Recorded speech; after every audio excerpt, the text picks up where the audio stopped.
Yigit xurlangan,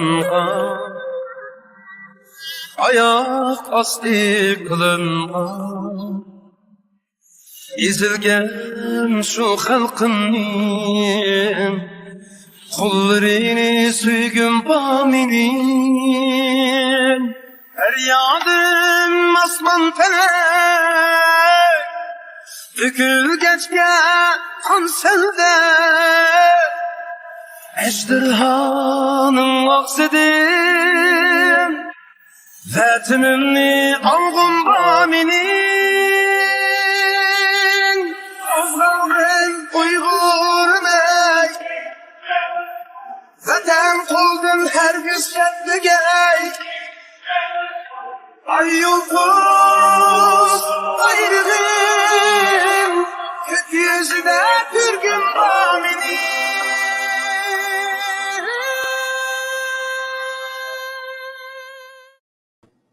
Assalamu alaikum wa rahmatullahi wa barakatuh. Dear brothers and sisters, welcome to a special episode of Talkies Turkestan.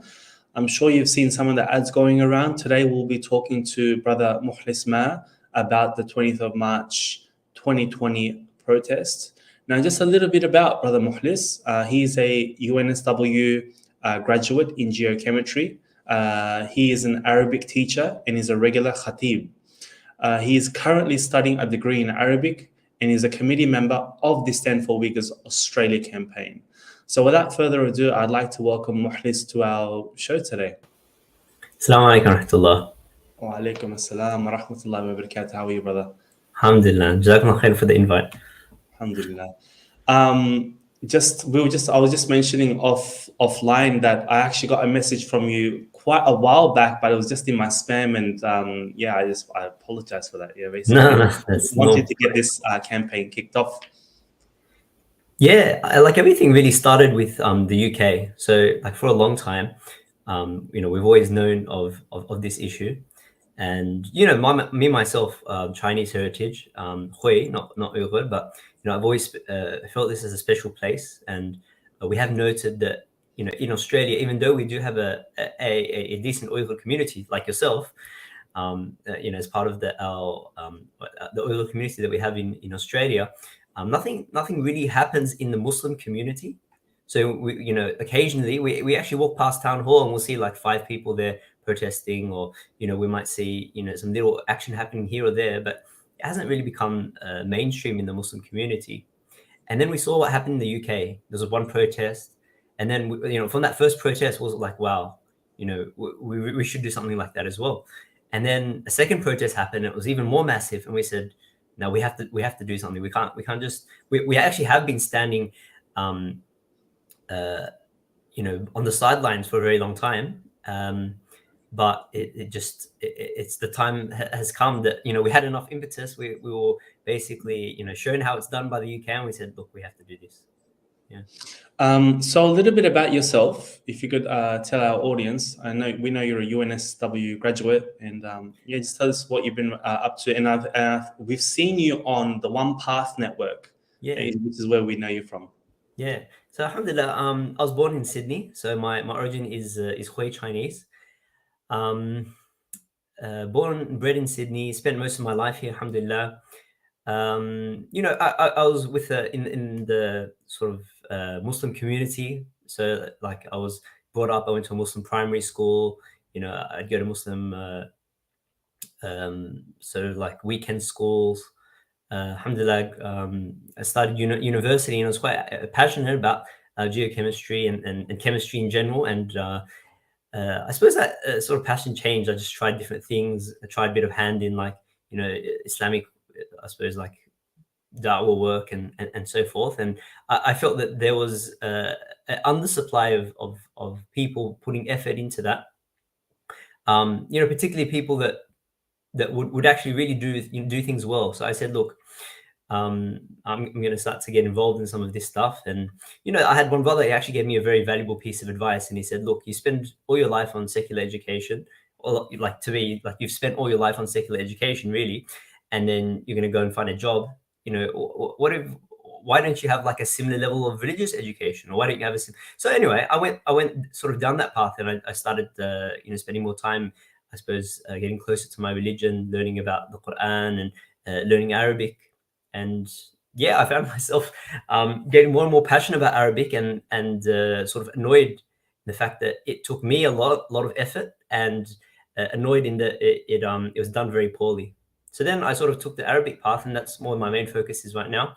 I'm sort of just improving myself and getting myself ready as an Arabic teacher, and hopefully change that format. And then yeah, I got involved with a group in Sydney that said we have to do this with respect to this campaign. And I've been previously involved in some things with Palestine and so forth. And as we know, alhamdulillah, that gets and rightly so, the amount of coverage in the Muslim community that it deserves. But then, and someone else pointed out this to me, and I said, "Wow, 100%." He said that our community, and we do have a very strong, I suppose, Arab focus, but our community is very Arab dominated in the events it speaks about. Things happen in Syria, and rightly so. We spoke about it. We speak about the things that are happening in Palestine, but there's a lot less focus for issues like Burma and Kashmir, and of course, what's probably more severe than anywhere else is what's happening in China, in East Turkestan. So, we said that we have to do something. It's not just going to happen like that, and hopefully, we're going to try to follow the UK's lead in sort of creating a movement and creating attention, and hopefully the not protest, but the campaign organically grows. People get more invested into this issue, as they should, and then bigger and bigger things can happen. Because we do find ourselves in Australia in a very conducive environment to sort of propose this. When we look at our brothers and sisters in other parts of the world, and just like the politics are sort of against them. So hopefully that's an excuse for them, that they might not have done anything, but for us we have no excuse. Everything's going for us. We need to at least just flow along with the current and just put a bit of effort in, and hopefully whatever Allah subhanahu wa ta'ala allows to come out of this. Yeah. Have there been any difficulties in trying to get this protest organized, whether it be obviously with COVID, and then you've got perhaps probably people in the Muslim community themselves who are still skeptical about what's happening to the Uyghurs? And has there been any backlash from any sort of Chinese communist bodies? So firstly, with COVID, that was a big thing, because there was a point where Sydney, Melbourne, Australia generally was hit quite hard. Particularly because Australia did very well in the first, I suppose, two waves, or 2020, 2021. Australia did very well. For vaccination, closed borders, did well for the country. And then all of a sudden, this Omicron wave comes in, everyone gets it, and it was spreading like real wildfire. Like everyone knew, family that had it, and it was getting to a point where people were just like, wasn't telling us to self-isolate, but everyone was just self-isolating anyway. So we actually planned the protest on February the 5th, which is a significant day for the Uyghur community. And we said, look, let's do it. And then, the community still probably weren't ready. And for us, the focus really is with the Muslim community, because we wanted the Muslim community to come out and show the Uyghurs that, we support you, even though that might not happen a lot around the world. And for so many years, there's been silence from us, and, we've got to do our part now. So that was basically the goal. And we said, look, we're not going to achieve our goal with how things were going with COVID. So we sort of delayed it. And alhamdulillah, now we've set the date for March 20. And of course, the COVID situation has improved a lot. I suppose with respect to Muslim organizations, we find that Muslim organizations, I suppose in Sydney, and I assume it's generally around Australia, that they've got this period where they've been very apolitical. So they're like, whatever apolitical means, because apolitical is a sort of loaded term itself, and has all these problems associated with trying to stay apolitical. But there's many Muslim organizations that as soon as they got a whiff of something like that, like it's slightly political, even though as in reality, how it goes in Australia is that it's not very political at all. Like this is, everyone agrees about it almost. But what's happening is that you say protest, you say it's slightly political, as I mentioned, and then they're like, oh no, sorry, we can't do that. So we sort of had quite a few organizations that were like that, and alhamdulillah, with the team's persistence and of course Allah subhanahu wa ta'ala's blessings, we did get a large number of organizations Australia-wide sort of join into the campaign, and alhamdulillah, the campaign is flowing very well. We're sort of really pushing the marketing hard, and we've got a big two weeks or so of marketing that we're really going to hype this up, inshallah. And we hope to bring as many as we can from Sydney, Melbourne, Adelaide, and Brisbane down. To really send a powerful message both to the Uyghur community and to the CCP, inshallah. As for the CCP, we've heard nothing. One strange thing, actually, we were planning to actually run the protest in front of the Chinese consulate in Sydney. We said that would be nice, and they're closed. It says on Google they're temporarily closed. I rang them up. I pretended to get a visa, and they're like, no, we're actually closed. And I said, when are you opening it up? We don't know. So I don't know. Like it seems like the Chinese consulate actually has a very, very poor location in Sydney. It's in some dodgy back alley sort of thing. And I've heard consulates all around the world, they're trying to like actually reduce the Chinese embassy's exposure to protect themselves from protests and things like that. So that was, I suppose, one difficulty. But we're just going to do it at town hall, where it's very, very like prominent, and inshallah we'll get a lot of attention. You were obviously influenced by the UK protest to have this thing in Australia. Mm-hmm. If there are brothers anywhere else in the world, perhaps in the US or in the Middle East or anywhere in the world, who wants to do a similar sort of project, how do they get in touch? How do they get involved? Yeah, definitely they should try to get involved through the UK, but I suppose they can get in contact with our campaign. And there's a glowing global network. So ask Allah subhanahu wa ta'ala to reward the UK brothers, because they're really the people that started this sort of movement and making a lot of action about a lot of noise about it. And hopefully, because it's not just like this little thing that's happening in one city or something like that, it becomes like a worldwide movement, and we're going to push each other to keep going. It's not just, a once-off, okay, we've done something, and then, it totally ends. There's nothing else said in Australia. No, it's going to keep going. And because we have this global movement, and we ask, cities and countries to join in, for people to sort of take on the difficulty of starting something up, and then it's going to grow. It's going to keep, let's say UK is number 1, Australia is number 2, but your country could be number 3. And then you could be like the force, or one of the people that actually allow other countries to join and sort of create a larger movement. And that's really where the power is. It's not just, a few thousand people around Australia on a Sunday protesting. It becomes something that Australia then encourages another country, another country, another country. And then the voice just becomes louder and louder and louder. And, that's where as I said, the power is. And, now is still, I suppose, early point. We haven't really reached that sort of end where everything's become massive. And this is still a chance that you have to earn the rewards of being in the first few, the special rewards, especially as a Muslim, for being a forerunner or something. You're as-sabiqun al-awwalun. You're the people that at the beginning, you're beginning the trend. You're the trendsetters. Yeah. Yeah, just with that, if you could share, as a khatib, just quickly some evidences for the permissibility of such a protest. Okay. Permissibility of the protest, like number one, what I say, or we always refer back to the hadith of the Prophet ﷺ, where he says, "Man ra'a minkum munkaran falyughayyirhu biyadihi." If you see something evil, and obviously like the detention of like millions of Muslims, the pulling out of their religion, the torture, the killing, obviously we don't have to like list them all again, because we're very familiar with them, but that's the worst type of evil. There's basically nothing worse than it. Brother was just telling me today, the shaitan wouldn't have thought of something as evil as what these people are doing. Like, it's just next level. So if you see that evil, the first thing you do is change it with your hand. Like, that's like, if you politically have the power, if you're able to go, we physically go there and change it, or force something to happen, right? But obviously that's not something that we're able to do currently in the political situation that the Muslims find themselves in. So then the next thing that you do, فَلْيُغَيِّرْهُ فَإِن لَمْ يَسْتَطِعْ فَبِلِسَانِهِ. If you're not able to, then you use your tongue and you do that. You make that change, right? And this is one way that we do that, right? There's many different ways that you can use your actual mouth and speak about it. But this is one of the most powerful ways, because obviously, like, you can post it online, you can do Twitter storms and stuff like that, but nothing compares to the power of people actually gathering there. It's something that's very special, and that's a very clear way of doing that. And then generally, like, there's no specific evidence to actually point out, oh, protests are actually not allowed.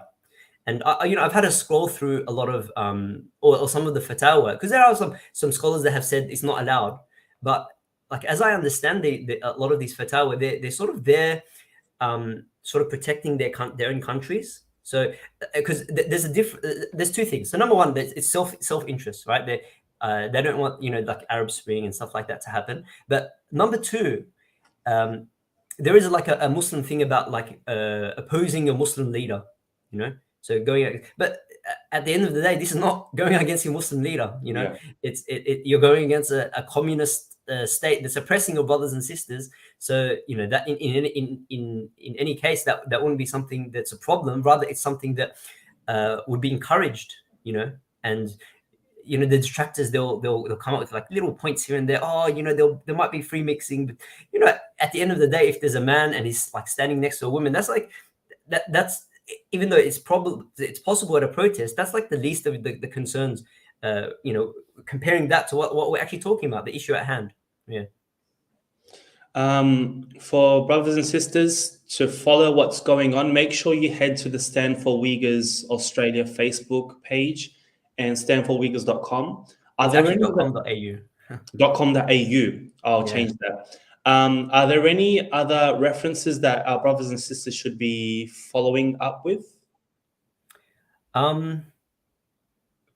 Like I suppose we're not the source of information. We're Yeah. just I suppose organizing the campaign in Australia and in these various cities. And if you are in Australia and you are from these various cities, or you have relatives or friends there, please encourage them to number one, attend the protest. That's, I suppose, our main goal. But number two, you know, get involved. On the website there's a form. Put in your you know, put in your details to get involved, you know.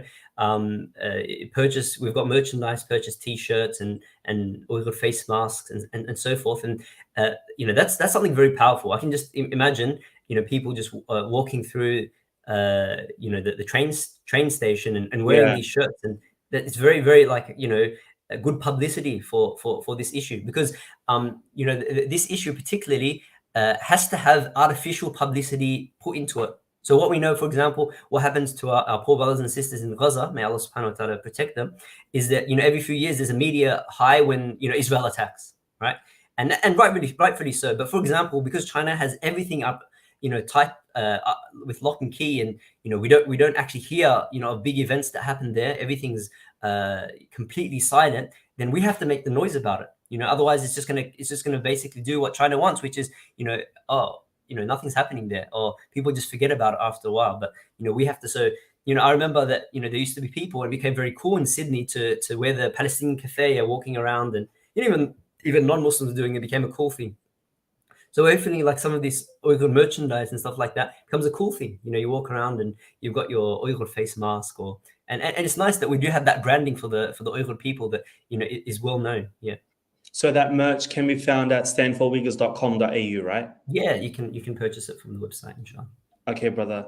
Jazakallah khair for your time today. Is there anything else that you wanted to mention, that you wanted to highlight, that we didn't quite bring up today, that you wanted to say before we end the show?